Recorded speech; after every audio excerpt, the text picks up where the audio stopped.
जब आप हिस्ट्री पढ़ते हैं, जिस पहाड़ पर परमेश्वर ने मूसा को दर्शन दिया, आज भी अगर आप उस पहाड़ को देखने जाएंगे, आज भी आपको वो सऊदी अरेबिया में मिल जाएगा।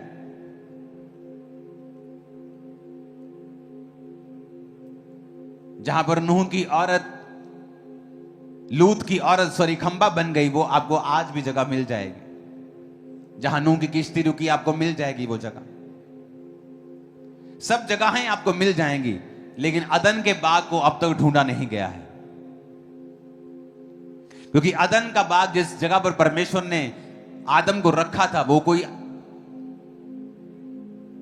सिर्फ सांसारिक जगह नहीं थी, वो फिजिकल जगह नहीं थी। जैसे खामरा एक फिजिकल जगह है जहां हम और आप मिलते हैं हर संडे थर्सडे। हम रोज यहां बैठते क्योंकि परमेश्वर ने हमें एक जगह दी है। सब जगहें बाइबल में डिफाइन की गई हैं और आज भी वहां हैं। यीशु मसीह जहां जी उठे, आज भी आप जहां वहां जाके देख सकते हो। जहां लाजर को जिवाया गया, आज देख सकते हो। जहां पर पतरस की सास को चंगा किया गया, वो घर चर्च आज भी आप देख सकते हो। वो मटके जहां पर यीशु मसीह ने दाखरस बनाया, वो आज भी आप देख सकते हो।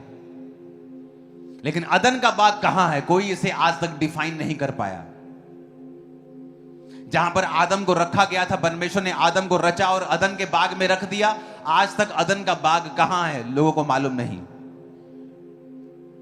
बड़े बड़े थ्योरी, पीएचडी, डबल पीएचडी, क्या सब पढ़ लिया, लेकिन आज तक मालूम नहीं कर पाए अदन का बाग कहां था। क्योंकि अदन का बाग सिर्फ एक सांसारिक प्लेस, एक फिजिकल प्लेस, एक शारीरिक प्लेस नहीं है। अदन का बाग परमेश्वर की हुजूरी था, परमेश्वर की प्रेजेंस थी, जहां से उसको एक्सेस था। उसके पास चाबी थी कि वो परमेश्वर की प्रेजेंस में कभी भी जा सकता है, उससे बात कर सकता है। जिस तरह याकूब जब जा रहा था, तो बाइबल कहती जिस जगह वो सोया, उसने स्वर्गदूतों को नीचे उतरते और ऊपर चढ़ते हुए देखा। उसने कहा ये तो परमेश्वर का दरवाजा है और मैं वहां पर, यहां पर ये बनाऊंगा, वो बनाऊंगा। उसने वहां पर पत्थर इकट्ठे किए, वहां निशानी लगा दी, जहां पर वो परमेश्वर की विजिट को ले पाया।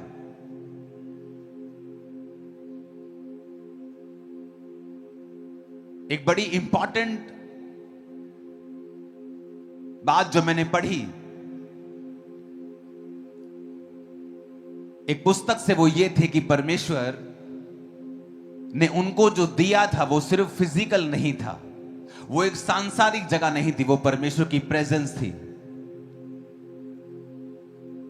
आज भी जब आप परमेश्वर की हुजूरी को खोते हैं,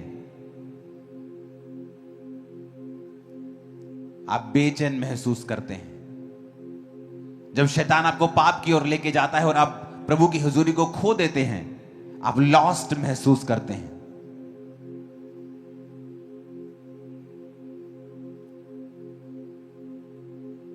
आप कुड़कुड़ाते हैं परमेश्वर के सामने, कंप्लेंट्स करते रहते हैं आप परमेश्वर के सामने। परमेश्वर ने कहा था उस औरत को, जो औरत पानी भरने के लिए दोपहर को गई थी, जब परमेश्वर रास्ते में यहूदिया से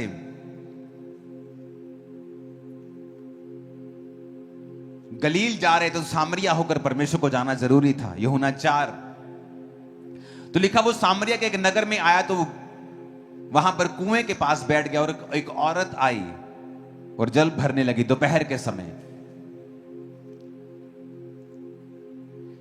छठा घंटा मतलब दोपहर का समय। एक रिजेक्टेड औरत। क्यों रिजेक्टेड थी? क्योंकि संसार ने उसे रिजेक्ट कर दिया था। क्यों रिजेक्ट कर दिया? क्योंकि वो व्यभिचारिणी थी। एक पति, दूसरा पति, तीसरा पति, चौथा, 5 पति।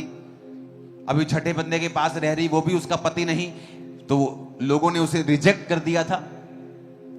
तो उसे वो सुबह सुबह औरतें पानी भरने के लिए जब जाया करती थी, तो वो औरतें उनको साथ नहीं लेके जाती थी, उसे गंदी औरत समझ कर छोड़ दिया जाता था। तो वो दोपहर के समय जब कोई पानी लेने नहीं जाता, जब धूप होती है, कोई घर से नहीं निकलता, उस एरिया में, जिस एरिया की मैं बात कर रहा हूं, तो वो दोपहर को पानी लेने जाया करती थी। और यीशु मसीह वहां बैठे हुए मिले और यीशु मसीह ने उससे कहा मुझे पानी पिला। तो वो बड़ी हैरान हुई कि तुम मुझसे पानी क्यों मांग रहे हो, मैं तो एक अन्य जाति औरत हूं और यहूदी जो है मुझसे कोई व्यवहार नहीं रखते हैं। और 10 आयत में यीशु ने उत्तर दिया, यदि तू परमेश्वर के वरदान को जानती और यह भी जानती कि वह कौन है जो तुझसे कहता है मुझे पानी पिला, तो तू उससे मांगती और वो तुझे जीवन का जल देता।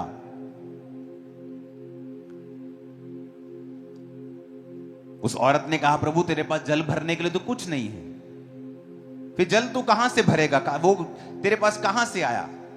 तो 13 आयत में यीशु ने कहा, जो कोई ये जल पिएगा वो प्यासा होगा, परंतु जो कोई उस जल से जो मैं उसे दूंगा अनंत काल तक वो प्यासा ना होगा। परंतु जो जल मैं उसे दूंगा अगर वो उसे पिएगा तो उसमें से वो एक सोता बन जाएगा जो अनंत जीवन के लिए उमड़ता रहेगा। जीसस यहां बात कर रहे थे अपनी हुजूरी की, कि तुम जो पानी दे रही हो, तुम जो लंगर खिला रहे हो, उससे 2 मिनट के लिए पेट भर जाएगा, तुम्हारी चैरिटी हो जाएगी। जो तुम पानी पिला रहे हो, शबील पिला रहे हो, आज तुम चर्च के बाहर पियोगे पानी, तुम पानी पियोगे तुम्हें अच्छा लगेगा, लेकिन वो पानी फिर तुम्हें प्यासा कर देगा। थोड़ी देर में फिर तुम्हें प्यास लग जाएगी, फिर तुम्हें भूख लग जाएगी। जीसस ने कहा मेरे पास कुछ और है तुम्हें पिलाने के लिए, अगर तुम उसे समझ जाओ फिर तुम्हें ऐसा कुछ मिल जाएगा कि तुम अनंत काल तक कभी प्यासे नहीं होगे। मैंने बड़े बड़े सेलिब्रिटीज को प्यासे देखा है, क्योंकि उनके पास शारीरिक सफलता तो आ गई है, लेकिन अंदर वो खाली हैं, अंदर वो वैक्यूम महसूस करते हैं, अंदर अभी तक वो फुलफिल नहीं महसूस करते, अंदर अभी तक खाली है, अंदर अभी तक बेचैन है। बड़े बड़े लोग जो सिचुएशन, बड़ी बड़ी पोजीशंस के ऊपर हैं, लेकिन वो बता नहीं सकते उनके अंदर क्या चल रहा है, क्योंकि जीसस ने कहा तुम ये जल पियोगे तो प्यासे रहोगे, ये रोटी खाओगे तो फिर भी भूखे रहोगे, पर मैं तुम्हें कुछ दे सकता हूं। अगर तू जानती मैं कौन हूं और मैं तुम्हें अगर वो पानी पिलाता, जो जीवन का जल देता, तो कहता अगर मैं तुम्हें वो जीवन का जल पिला दूं तो तुम अनंत काल तक कभी भी प्यासे नहीं रहोगे।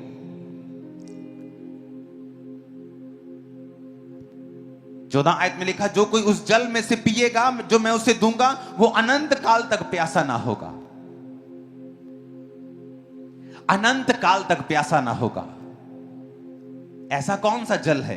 क्योंकि परमेश्वर अपनी हुजूरी की बात कर रहे थे। परमेश्वर ने कहा तू जा अपने पति को बुला ले, कहती मैं मेरा पति नहीं। जीसस ने कहा हां तू 5 पति कर चुके, जिसके पास तू अब है वो भी तेरा पति नहीं।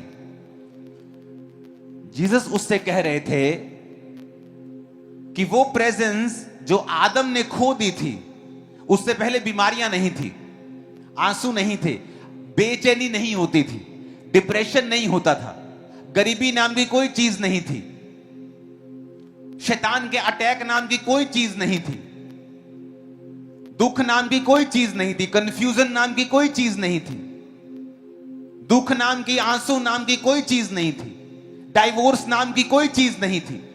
परमेश्वर ने एक परफेक्ट लाइफ दी थी आदम और हवा को, और अपनी हुजूरी उन्हें दी थी, क्योंकि जो मेन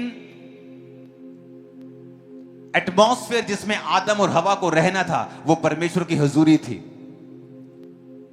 आप मछली को पानी के बाहर निकालेंगे, मछली मर जाएगी, क्योंकि वो वहां नहीं रह सकती है, क्योंकि उसको पानी के अंदर रहने के लिए रचा गया है। उसका एटमॉस्फेयर ही वही है कि वो पानी के अंदर ही रहती है।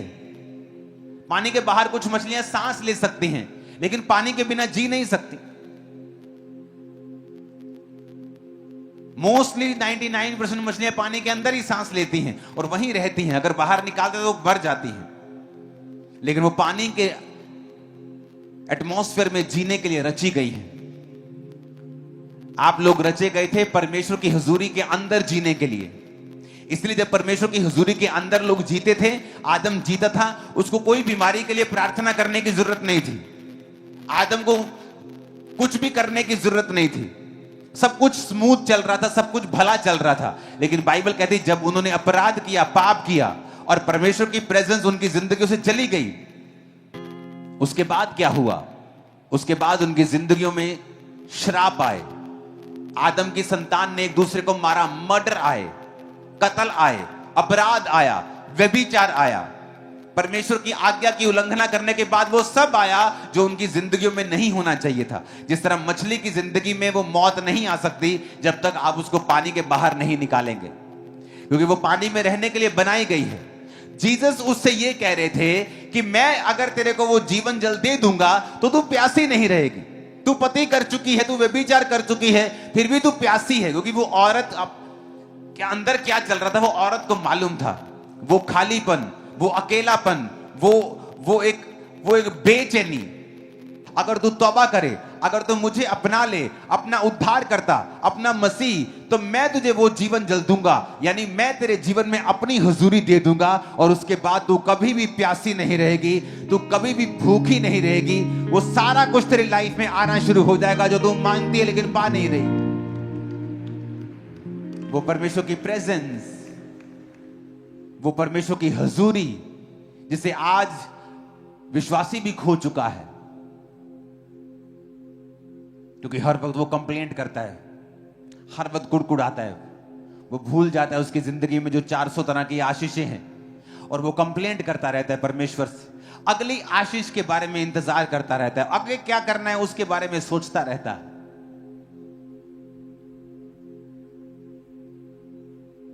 जब आप सुबह उठे वर्शिप करें, और जब वर्शिप कर रहे हो तो थैंक्स गिविंग के साथ वर्शिप करें। ये मेरा एक्सपीरियंस है, मेरी लाइफ का पर्सनल एक्सपीरियंस है। वर्शिप करें, उसमें प्रार्थना याद आए तो प्रार्थनाएं मत करें, वर्शिप करें खुदाबंद की कि वो महान है। वो जैसा भी गीत आप लगा के वर्शिप कर रहे हैं या अपने होठों से कर रहे हैं, और थैंक्स करें परमेश्वर को। बाइबल कहती है वो तुम्हारी स्तुतियों के अंदर विराजमान है। कई बार आप परमेश्वर में होते हैं लेकिन फिर भी परमेश्वर की प्रेजेंस को आप अपनी जिंदगी में खो चुके होते हैं। आप क्रिश्चियन होते हुए भी उस प्रेजेंस को खो चुके होते हैं, डिस्ट्रैक्शन की वजह से, प्रार्थना ना करने की वजह से, बाइबल ना पढ़ने की वजह से। आप उसकी हुजूरी को आप खो चुके होते हैं, क्योंकि आप कंप्लेंट्स करते हैं, हर वक्त मरमर करते हैं, आप हर वक्त कुड़कुड़ाते हैं, इसलिए परमेश्वर की हुजूरी आपकी लाइफ में नहीं रहती। और परमेश्वर उससे कह रहा था कि अगर मैं तुझे वो पानी दूंगा ना जो जीवन जल है, तो फिर कभी भी प्यासी नहीं रहेगी, तू कभी भी प्यासी नहीं रहेगी।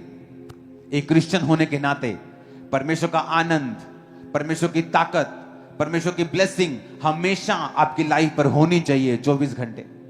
एक क्रिश्चियन होने के नाते आपके घरों में परमेश्वर का आनंद होना चाहिए। आज क्यों नहीं है? क्योंकि जहां परमेश्वर की हुजूरी नहीं होगी वहां ये चीजें नहीं होंगी। तो आपको कई बार वो एटमॉस्फेयर खुद भी बनाना पड़ता है।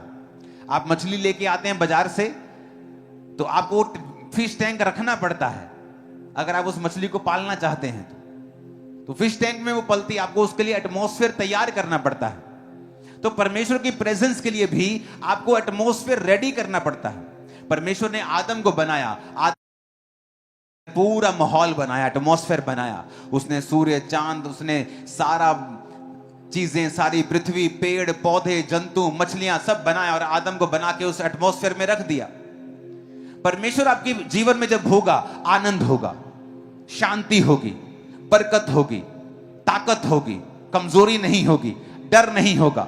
लेकिन परमेश्वर की प्रेजेंस को कैसे अपनी लाइफ में लाया जाए, कैसे उस एटमॉस्फेयर को क्रिएट किया जाए, कैसे उस जीवन जल को रिसीव किया जाए कि आप भी परमेश्वर की वही हुजूरी में रह सकें जो परमेश्वर ने आदम को दी थी। पहली बात तौबा करना अपने गुनाहों से, अपने पापों से। इसलिए परमेश्वर ने कहा था यदि तू जानती तू किससे मांग रही है, तू जानती अगर मैं कौन हूं तो तू मुझसे मांगती। तो अपने पति को, जो तेरा पति है भी नहीं, उसे व्यभिचार को छोड़ के तो मुझसे मांगती। जब आप तौबा करते हैं आप प्रभु की प्रेजेंस में वापस चले जाते हैं। जब आप परमेश्वर की प्रेजेंस में वापस चले जाते हैं, जिस तरह मछली को पानी में अंदर जाके फिर तसल्ली मिलती है जब उसे बाहर निकाल लिया जाता है और वो तड़पती है, जब वो पानी के अंदर जाती है तब उसे रिलैक्सेशन मिलती है, उसे सुकून मिलता है, वैसे ही सुकून आपकी लाइफ में आना शुरू होता है। आप समझना शुरू करते हैं, हाँ मैं क्यों बेचैन था, क्यों मेरी लाइफ में ये दिक्कतें थी, क्यों मेरी फैमिली में ये प्रॉब्लम्स थी, क्यों मेरे जीवन में ये सारी दिक्कतें, ये सारे श्राप चल रहे थे, क्योंकि मैं प्रभु की हुजूरी से दूर था। फिर आपका परमेश्वर एक ही होता है, 10 परमेश्वर नहीं होते। 10 जगह आप सिरों को नहीं झुकाते हैं, हर जगह सब कुछ नहीं खाते आप परमेश्वर में वफादार रहते हैं। आप प्रभु के साथ अंग संग रहते हैं और आपको मालूम होता है कि मैं परमेश्वर की प्रेजेंस में अगर रहूंगा तो ये सारी चीजें, सारी बरकतें, ये शांति, ये आनंद, ये परमेश्वर की प्रेजेंस की सारी सारी सुरक्षा परमेश्वर के मेरे जीवन में रहेगी। तो आपको वो एटमॉस्फेयर क्रिएट करना पड़ेगा। कैसे होगा? तौबा के साथ।